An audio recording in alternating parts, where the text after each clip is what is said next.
জীবনের সবচেয়ে মোক্ষম সময় এই কিশোর, তরুণ, নওজোয়ান, এই হায়াত। এ সময় পুরা শরীর সুস্থ থাকে, পুরা আপাদ মস্তক সুস্থ থাকে।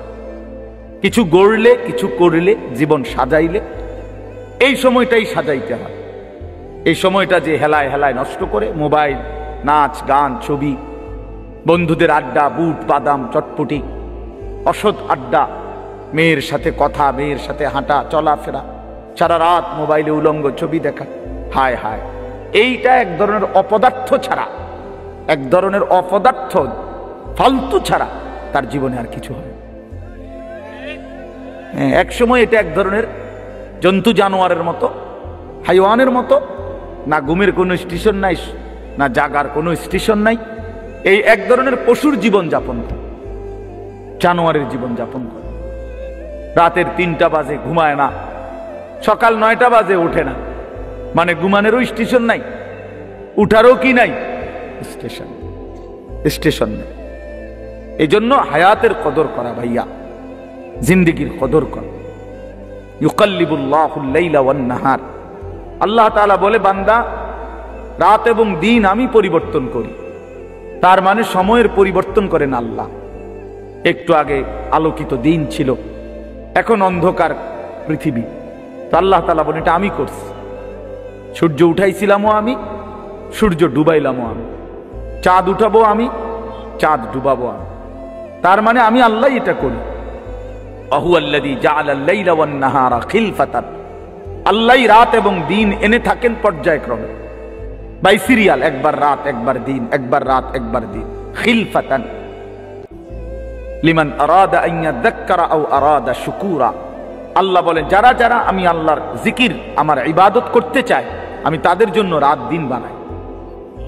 হ্যাঁ, আও আরাদা শুকুরা, আল্লাহ তাআলা বলে, যারা আমার শুকর আদায় করতে চায়, আমার গোলামি করতে চায়, আমার কৃতজ্ঞ হতে চায়, আমি তাদের জন্য রাত দিন বানাই। প্রিয় বন্ধু, বাপ আমার, কোন বাটপার সিটারের জন্য রাত হয় না, কোন হারামখোর, নারী লুবি, জেনাকার, ব্যভিচারী, অসভ্য সারা রাত মোবাইলে উলঙ্গ ছবি দেখবা, তোমার মতো জানোয়ারের জন্য রাত আসে নাই। রাত আসছে ইমানদার এশার নামাজ পড়বে, রাত আসছে ইমানদার মাগরিবের নামাজ পড়বে, রাত আসছে ইমানদার তাহাজ্জুদ পড়বে, রাত আসছে ইমানদার আল্লাহর কোরআন পড়বে, রাত গভীরে আল্লাহর জন্য কান্নাকাটি করবে। এদের জন্য আল্লাহ তাআলা রাত বানাইছে, কোন সিটার বাটপারের জন্য না।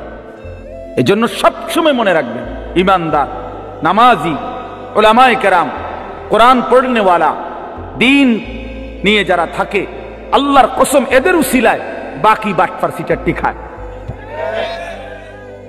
বাকি সিটার গুলা এদের উসিলায় খায়।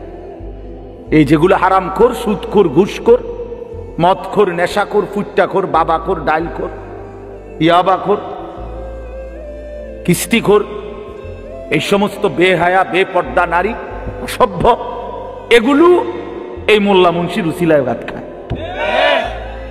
হ্যাঁ হ্যাঁ,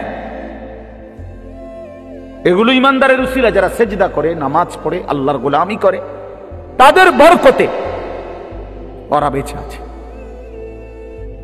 আমগরে অনেক সময় বলে না যে হুজুররা কি করে, হুজুররা ঘোড়ার ঘাস পারে। তুমি জানো? তুমি হিসাব মিলায় দাও, তুমি কি করো আর আমি কি করি। এজন্য এটা জরুরি বিষয় মনে রাখা। আল্লাহ তাআলা এখানে স্পষ্ট বলছেন, আমি কেন রাত বানাই, কেন দিন বানাই, আমার জিকিরের জন্য, আমার শুকরের জন্য, অন্য কোন উদ্দেশ্যে না। বান্দা যদি সেজদাওয়ালা না থাকতো, আমি পৃথিবী রাখতাম না, আমি পৃথিবী রাখতাম না। হাদিসে আছে, আল্লাহর নবী সাল্লাল্লাহু আলাইহি সাল্লাম বলছেন, যেদিন জমিনে আল্লাহ পাকের নাম বলনেওয়ালা কেউ থাকবে না, তো সেদিন আর পৃথিবীও থাকবে না। আল্লাহর কসম ভাইয়া, সেদিন আসমান ভেঙে যাবে, চাঁদ ভেঙে যাবে, দুনিয়া কায়নাত তসতস হয়ে যাবে, মানে ইসরাফিল ফুঁ দিবে।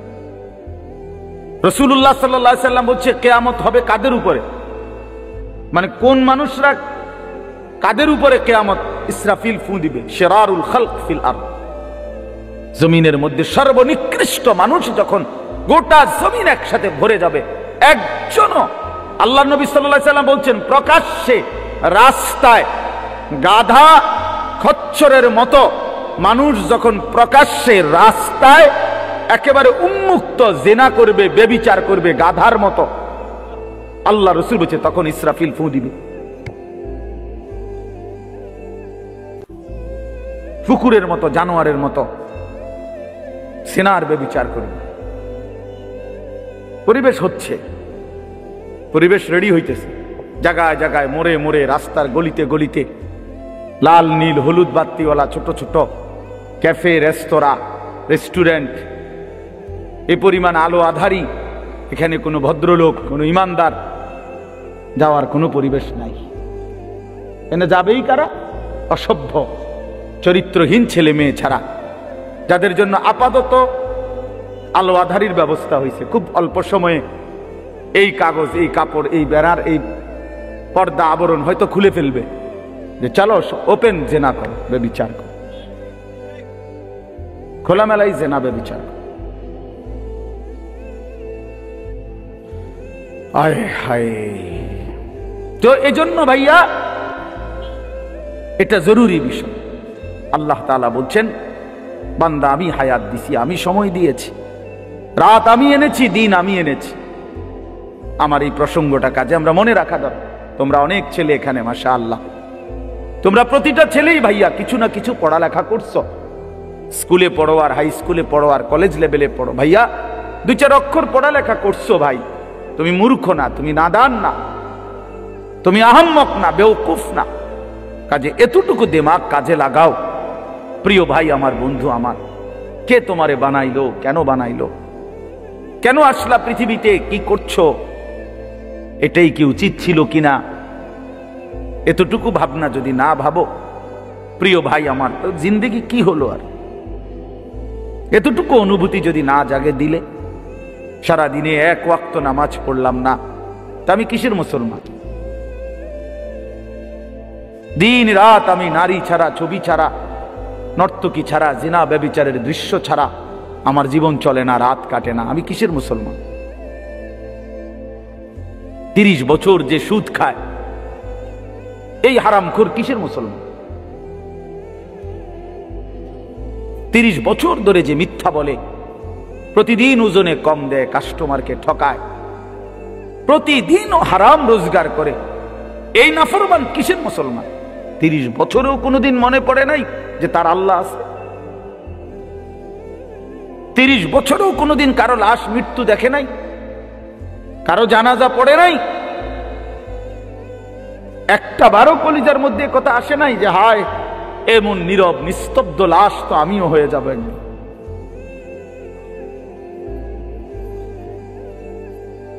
কবর দেখলে তো এটা ভাবা উচিত। রাসূলুল্লাহ সাল্লাল্লাহু আলাইহি ওয়াসাল্লাম বলছেন, তোমরা কবর জিয়ারত করো। তোমাদের কবর জিয়ারত করলে 3টা জিনিস উপকার হবে, 3টা ফায়দা হবে। তুজাহিদু ফিদ দুনিয়া, দুনিয়ার প্রতি বিরাগ হবে, দুনিয়ার বিমুখতা আসবে, আখিরাতের ফিকির আসবে। ওয়া তুযাক্কিরুল আখিরা, আখিরাতের কথা স্মরণ পড়বে। ফা ইন্না ফি জিয়ারাতিহা তাযকিরা, কবর জিয়ারতের মধ্যে তোমার নিজের জন্য তুমি উপদেশ লাভ করবে। রাসূলুল্লাহ সাল্লাল্লাহু আলাইহি সাল্লাম বলেছেন এই 3টা লাভ। 1 নাম্বার, দুনিয়ার প্রতি বিমুখ হবে, আখিরাতের আগ্রহ বাড়বে। 2 নাম্বার, স্মরণ হবে, আর উপদেশ অর্জন হবে যে হায় এই মানুষটা আমার মতো হাঁটতো, ছুটতো, ফিরতো, ঘুরতো, কথা বলতো, জলচ্ছন্ত আমাগো চাচায় বড়া, আমার বাপ, আমার ভাই, উনি আমার চাচাতো ভাই, এ তো আমারই মতো দৌড়তো, ছুটতো, হাঁটতো, খাইতো, ঘুমাইতো, কিন্তু আজ সেই জ্বলন্ত মানুষটা এভাবে স্তব্ধ হয়ে গেল। পৃথিবীর কত মানুষ কত আওয়াজ করতেছে, বেচারা একটা শব্দও করে না। যে মানুষটা একটা মশার আওয়াজে ঘুম ভাঙ্গা যাইতো, আজ এত মানুষের চিৎকার চেঁচামেচি, এই লাশ কেন নড়ে না? আল্লাহ নবী সাল্লাল্লাহু আলাইহি ওয়াসাল্লাম এক সাহাবীর জানাজা পড়তে গিয়ে কবরের দিকে তাকাইয়া, হাদিসে আছে হযরত বারা ইবনে আযিব রাদিয়াল্লাহু তাআলা আনহু থেকে বর্ণিত, তিনি বলেন আল্লাহ নবী সাল্লাল্লাহু আলাইহি সাল্লাম আমাদেরকে সাথে নিয়ে এক সাহাবীর জানাজা পড়তে গেছেন। জানাজা পড়তে গিয়ে কবরের সামনে তাকায়া অনেকক্ষণ কাঁদছেন, খালি কবরের দিকে তাকায়া। আমরাও তার সাথে কাঁদলাম। তো কান্না শেষ করে চোখের পানি মুছে আল্লাহ নবী সাল্লাল্লাহু আলাইহি ওয়াসাল্লাম বললেন, ইয়া ইখওয়ানি লিমিসলি হাদা ফাআইদ্দু, আমার সাথীরা এই কবরের জন্য তোমরাও রেডি হও। নবীজি বলছেন আইদ্দু, কবরের জন্য তোমরাও প্রস্তুতি নাও। রাসূলুল্লাহ সাল্লাল্লাহু আলাইহি ওয়াসাল্লাম বলছেন, বন্ধু, মা রাআইতু মানদারান কাত্তু ইল্লা ওয়াল কবরু আফজাউ মিনহু। আল্লাহর নবী সাল্লাল্লাহু আলাইহি ওয়াসাল্লাম বলেন, আল্লাহর কসম উম্মত, কবরের আযাবের চাইতে ভয়ানক কোন দৃশ্য আমি রাসূল আর কিছু দেখি নাই। আপনারা অনেক মনে অনেক চালাক, অনেকে বুদ্ধিমান, হুজুর রে এসব নিয়েই পড়ে আছে। হ্যাঁ, এসব নিয়েই পড়ে আছে।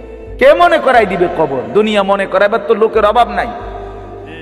এই মিয়া, দুনিয়া তো সবাই মনে করাই দিতেছে।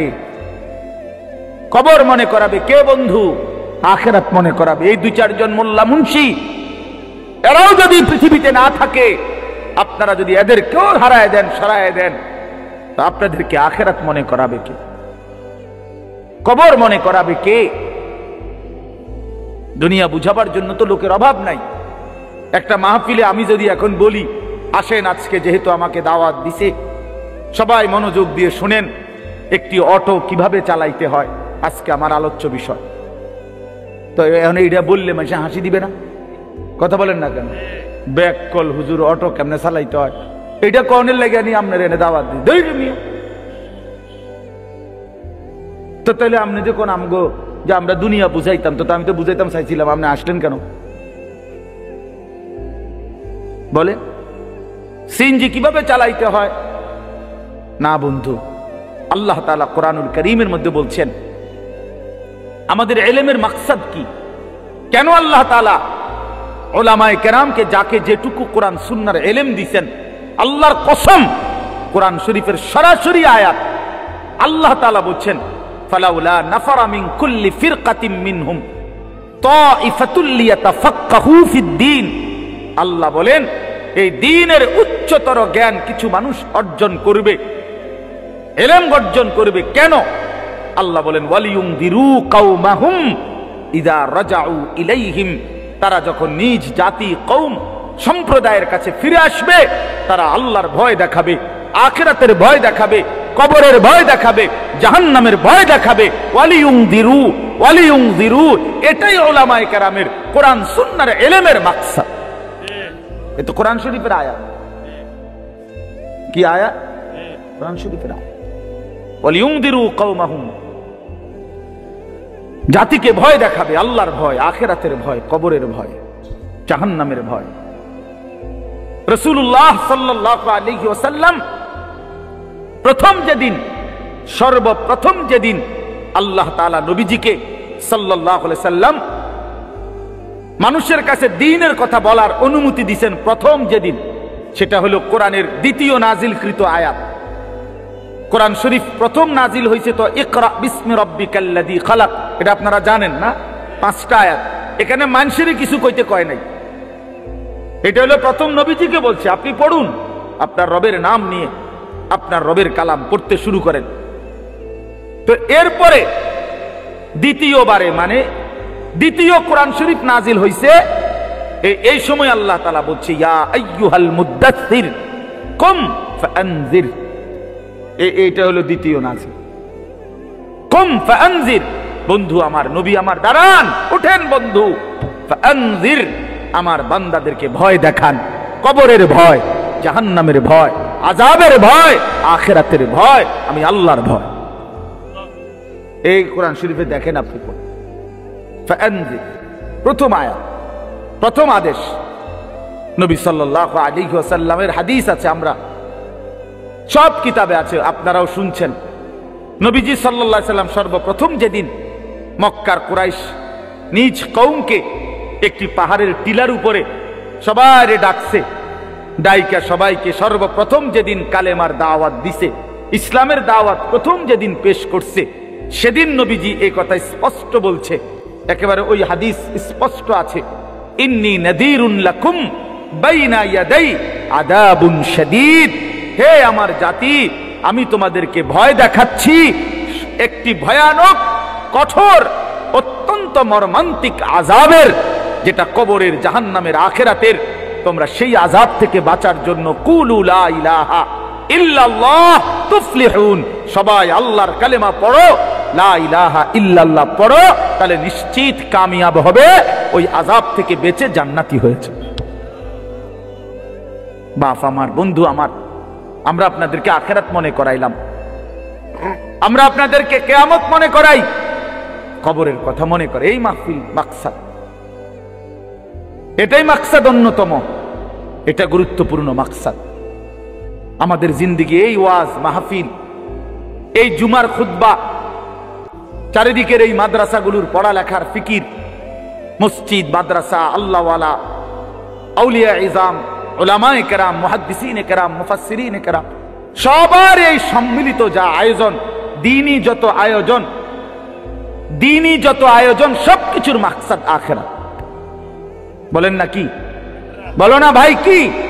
আখিরাত। আখিরাত, দুনিয়া না। দুনিয়া সাজাইতে হয় না, দুনিয়া মালিক এমনিই দেয়। কোরআন শরীফে আছে কুলু ওয়া তামাত্তাউ কালিলান ইন্নাকুম মুজরিমুন। আল্লাহ বলে, নাফরমান, পাপী, নাফরমানি অবস্থাতেই অসুবিধা নাই, আমার দুনিয়া ভোগ করো, আমার দুনিয়া খাও কিছুক্ষণের জন্য, শুধু এদ্দুর মনে রাখবা তুমি নাফরমান। ওয়াইলুন ইয়াউমাইদিল লিল মুকাদ্দিবিন, সেদিন হাসরের ময়দানে তোমার জন্য অপেক্ষা করছে জাহান্নাম। এ কথা শুধু মনে রাখ, এখন খাও। দুনিয়া আমি আটকাইতাম না, দুনিয়া আমি কোনো নাফরমানকে আটকাই না। ভাত তরকারি, মাছ, গোস্ত, পেশাব পায়খানা, ঘুম, হ্যাঁ, যৌন চাহিদা পূরণ হতো না, খাও, এগুলা ভোগ করো। দুনিয়া আমি আটকাই না। আল্লাহ তাআলা বলছে, দুনিয়া আমি কুত্তারেও খাইতে দেই, দুনিয়া আমি জানোয়ারকেও খাইতে দেই। দুনিয়া জানোয়ারও ভোগ করে ভাইয়া। তুমি শুধু খানা খাও এটা না, কুকুরও খানা খাও। তুমি শুধু ঘুম যাও এটা না বন্ধু, কুত্তাও ঘুমায়। তুমি শুধু পেশাব পায়খানা করো না ভাইয়া, কুকুরও পেশাব পায়খানা করে। তোমার যৌন চাহিদা পূরণ হয় নারী দেখা, ছবি দেখা, কুকুরেরও যৌন চাহিদা পূরণ হয়। তাহলে কুকুরের বাচ্চা কাচ্চা হয় কেমনে? কুকুরের ছাও হয় কেমনে? তাহলে বুঝা গেল এতটুকুর নাম জীবন নয়, এতটুকুর নাম জীবন নয়। এই জন্য আল্লাহ তাআলা বলছে ইন্নাকুম মুজরিমুন, মনে রেখো নাফরমান, ভোগ করো আমার দুনিয়া, অসুবিধা নাই। নামাজ পড়ো নাই, সমস্যা নাই, ভাত খাও। সেজদা দাও নাই, অসুবিধা নাই, খানা খাইয়া লাও, শুয়ে লাও। ফজর পড়তে কখনোই মন চায় না, আচ্ছা ঠিক আছে, খানা খাও, নাস্তা খাও। শুধু মনে রাখবা ফজরের নামাজ পড়ো নাই, শুধু মনে রাখবা এশার নামাজ পড়ো নাই, শুধু মনে রাখবা সুদের টাকা, শুধু মনে রাখবা সিটারির টাকা, শুধু মনে রাখবা বেপর্দা জিন্দেগি, শুধু মনে রাখবা বেহায়া জিন্দেগি। বাকিটা আমি পরে দেখবো, ফিডা, এখন ভাত খাও। ইন্না লাদাইনা আনকালা ওয়া জাহিমা, আমি আল্লাহ প্রস্তুত রেখেছি জাহান্নামের আগুনের শিকল এবং জ্বলন্ত আগুন। ইন্না আ'তাদনা লিল কাফিরিনা সালাসিলা ওয়া আগলালা ওয়া সাইরা, আমি আল্লাহ তাআলা সমস্ত নাফরমানের জন্য প্রস্তুত রেখেছি আগুনের শিকল 70 হাত লম্বা, 70 জিরাআন, এবং আগুনের বেড়ি যেটা কাঁধের সাথে বাঁধ দেওয়া হবে, হাত পিছনের দিকে নিয়া, এইভাবে প্রত্যেক নাফরমানকে হাসরের ময়দানে ফেরেশতারা এই 2 হাত পিছনের দিকে ভাবে দিয়া, থুতনির নিচে এই হাত রাইখা এইভাবে ঠেলা দিয়া আগুনের বেড়ি দিয়া বাঁধ দিবে।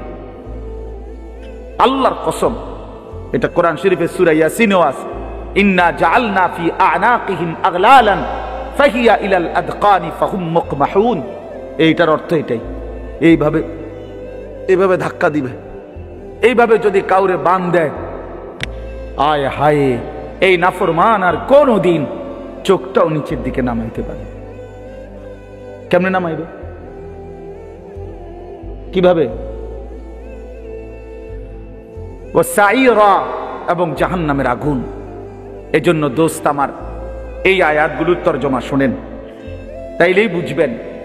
এই আয়াতগুলোতে আল্লাহ তাআলা বলছে, বান্দা যাই করছো, বান্দা যে যাই লাফালাফি ফালাফালি, দুনিয়া নিয়া কামরা কামরি, হায় সম্পদের যথেচ্ছ ব্যবহার, হালাল হারামের মিশ্রণ, জায়েজ না জায়েজ, পাক না পাক সব এলোমেলো করে ফেলছো বান্দা। জিন্দেগির কোনো নিয়ম নাই, কানুন নাই, শৃঙ্খলা নাই, উপার্জনের মধ্যেও কোনো হালাল হারামের কোনো পরোয়া নাই, জীবনের মধ্যেও কোনো হালাল হারামের পরোয়া নাই। আপন বোনও দেখো, পরের মেয়েকেও দেখো, নিজের বউকেও দেখো, পরের বউরও দেখো। হায় হায় মুসলমান, হারাম টাকা হালাল টাকা সব মিক্সার করে ফেলছো। শুধু টাকা দরকার, দুনিয়া ভোগ করা দরকার। আল্লাহ তাআলা বলে, বান্দা যাই করছো তবে শুধু এটা মনে রেখো, এই অচিরেই তুমিও থাকবা না, দুনিয়াও থাকবে না। এই দুই শব্দ মনে রাখে, আমিও থাকবো না, গোটা সৃষ্টিও থাকবে না। আল্লাহ তাআলা বলেন তুমিও শেষ হয়ে যাবা, মরে যাবা, এই গোটা সৃষ্টি জগতও মরে যাবে।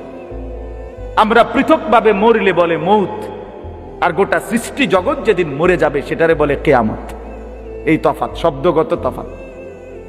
ব্যক্তির মৃত্যু হলে, একক মৃত্যু হলে সেটারে বলে মৌত, আর সমষ্টিগত পুরা কায়নাত, আল্লাহর পুরা মাখলুকাত একসাথে যখন শেষ হবে সেটারে বলে কিয়ামত। তো আল্লাহ তাআলা বলছে একদিন অচিরেই দেখতে দেখতে তুমিও নাই, একদিন শুনবা পৃথিবীও নাই, আসমানও নাই, জমিনও নাই, কায়নাতও নাই, সব আমি আল্লাহ তাআলা ভেঙ্গে চুরে চূর্ণ বিচূর্ণ করে ফেলব। ইযা সামাউন ফাতারাত, আসমান কাচের মতো চুরচুর করে ভাঙবে। ওয়া ইদাল কাওয়াকিবুন তাসারাত, কোটি কোটি তারকারাজি খসে খসে পড়বে। তারকারাজি কোটি কোটি বলতেও তো কোটি কোটি কতক্ষণ করলে শেষ হইব? বুঝেন নাই কথাটা? মানে কোটি কোটি কোটি কোটি 10 বার কইলে শেষ হয়ে যাব নাকি? হিসাব আছে? সৌরজগতের কোনো হিসাব বিজ্ঞানীদের কাছে আছে শেষ? নাই নাই নাই মিয়া। এই গ্রহ উপগ্রহ নক্ষত্র গ্যালাক্সি, এই নিহারিকা গ্রহাণুপুঞ্জ যা কিছু তো খবর নেই, খবর নেই। এমন গ্রহ পৃথিবীতে, এমন তারকারাজি, নক্ষত্রের আলো যেটা পৃথিবী পর্যন্ত বিজ্ঞানীরা বলে যে এখন আইসা আলোই পৌঁছায় না। কি কয় এগুলো? কি গবেষণা? বাস্তবতা এমন হইতেই পারে। হ্যাঁ হ্যাঁ, নাইলে একটা উদাহরণ বলি। হাদিসের মধ্যে আছে, রাসূলুল্লাহ সাল্লাল্লাহু আলাইহি সাল্লাম বলেন, জাহান্নামের উপর থেকে একটা পাথর যদি ছাড়ে নিচে, জাহান্নামের গভীরে নিচে, তো ও জাহান্নামের নিচ, একেবারে সহিহ হাদিস, জাহান্নামের নিচে পর্যন্ত পৌঁছতে 70,000 বছর সময় লাগবে। এটা গভীরতা কত? হ্যাঁ, কি কোন হিসাব আছে কোন? হায় হায়।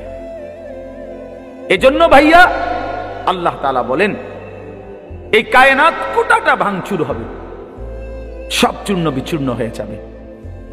ইন্না জালজালাতাস সাআতি শাইউন আযীম।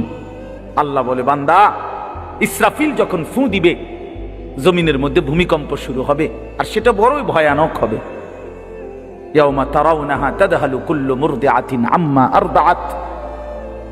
যে মা তোর কোলের বাচ্চাকে দুধ খাওয়াইতেছিল, আদরের সেই বাচ্চাকে মা ইসরাফিলের ফু দিলে আর কিয়ামত শুরু হলে ভয়ে আতঙ্কে ছুটাছুটি করতে গিয়ে মা আপন সন্তান কোল থেকে ছুঁড়ে ফেলে দিবে।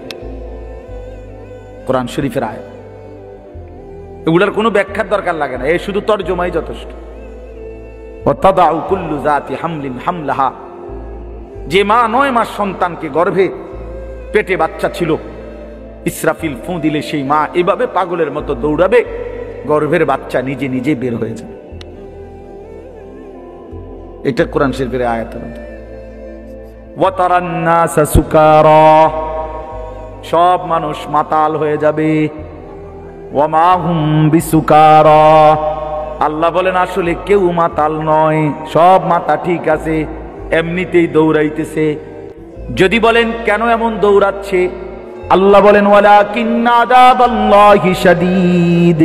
লোকগুলো বুঝে ফেলছে আল্লাহর আযাব বড় ভয়ানক, আল্লাহর শাস্তি বড় ভয়ানক।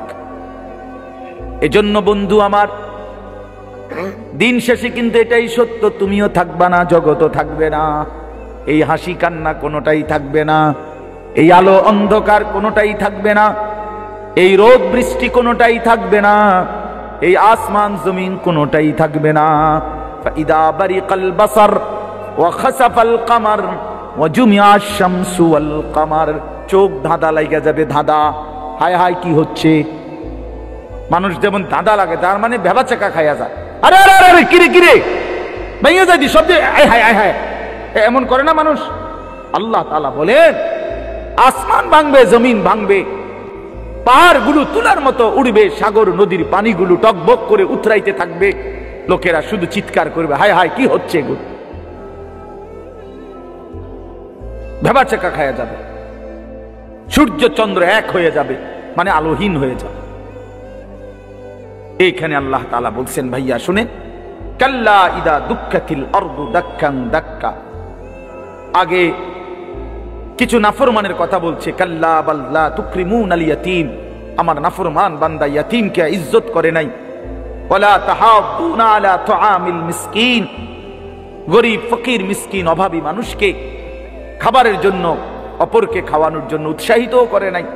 ওয়া তাকুলুনাত তুরাসা আকলাল লাম্মা, অন্যায় ভাবে হারাম ভাবে সম্পত্তি ভক্ষণ করেছে, গ্রহণ করেছে, ছিনিয়ে নিয়েছে। আল্লাহ বলেন এইভাবে ওয়া তুহিব্বুনাল মালা হুব্বান জাম্মা, আমার নাফরমান বান্দা বড় মজবুতির সাথে দুনিয়ার মাল আর সম্পদকেই প্রচন্ড ভালোবাসছে, খুব চেষ্টা করছে, বিল্ডিং খুব মজবুত, একেবারে আপনার বুয়েটের ইঞ্জিনিয়ার দিয়া সয়েল টেস্ট করা, ফাইলিং খুব হেভি, ফাইলিং খুব মজবুত হয়েছে ফাইলিং। আমার একজনে বলতেছে হুজুর একেবারে সবচেয়ে বড় বিসিএস ইঞ্জিনিয়ার, উনি বলছে 5টা করে রড দিতাম, আমি বেড়ারে না জানাই আরো একটা বাড়াই দিই। বেড়া বেড়া একটা বেড়া একটা ইঞ্জিনিয়ার ফেল হেবাটার কাছে, দেখি খামখেয়ালি কথা। আমি বলছি আমিও হেমিয়ারে উনারাই বলছি আপনি একটা বেড়ায়, আপনি একটা বাড়াইয়া দিছেন, আপনারই শুদ্ধ এটার মধ্যে বান্ধিয়ে লাইতেন রডের লগে। মানে এত মজবুত হয়েছে যে ইঞ্জিনিয়ারের বাপ ফেল। সবটা বুঝছে। হযরত মাওলানা তারেক জামিল সাহেব বলছিলেন, তিনি বলেন এই বন্ধু, যে মাটির উপরে ভরসা করে তুমি এত মজবুত ফাইলিং করছো, ওই মাটিকে একবার জিজ্ঞেস করো না যে মাটি তুমি স্থায়ী কিনা, তুমি টেকসই কিনা, তুমি মজবুত কিনা। মাটি চিৎকার করে বলবে প্রিয় বন্ধু আমি টেকসই না, আমি স্থায়ী না, আমি মজবুত না। ইসরাফিল ফু দিলে ইদা রাজ্জাতিল আরদু রাজ্জা, আমি মাটি রেজা রেজা পাউডার পাউডার হয়ে যাব।